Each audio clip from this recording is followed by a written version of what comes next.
একটা কথা কি জানো তো, তুমি যেতে যেতে আমাকে বদলে দিয়ে গেছো। এখন তোমার কারণে আমি কাউকে খুব বেশি ভরসা করতে পারি না। ভালোবাসা তো আমি আজও চাই, কিন্তু তোমার কারণে আমি আর কাউকে নতুন করে ভালোবাসতে চাই না। তোমার কারণে আমি জীবনের সহজ জিনিসগুলোকেও কঠিন করে ভাবতে শুরু করেছি। একা থাকতেই আজকাল কেমন যেন ভালো লাগে। কারোর খুব কাছে যেতে কেমন একটা অজানা ভয় হয়।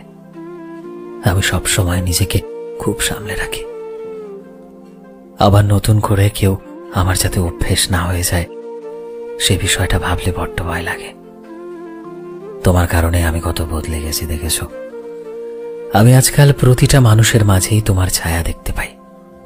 আমি এটাই ভাবি, এই মানুষগুলো যাতে আমার জীবন থেকে দূরে না হারিয়ে যায়। জানি না মানুষ কিভাবে পারে ভালোবাসতে, আর সেই ভালোবাসার পর আবারও দূরত্ব বানাতে। শুরুতে তো সবকিছুই ঠিকঠাক থাকে, কিন্তু একটা মানুষের অভ্যেস হবার পর থেকে সবকিছু কিভাবে যেন বদলে যেতে শুরু করে। জীবনে কাছের কোনো মানুষ হঠাৎ করে চলে গেলে জীবনটা কিভাবে যেন বদলে যায়। তুমি চলে যাওয়াতেও আমি শিখেছি আজ আমার জীবনটা পুরো বদলে গেছে।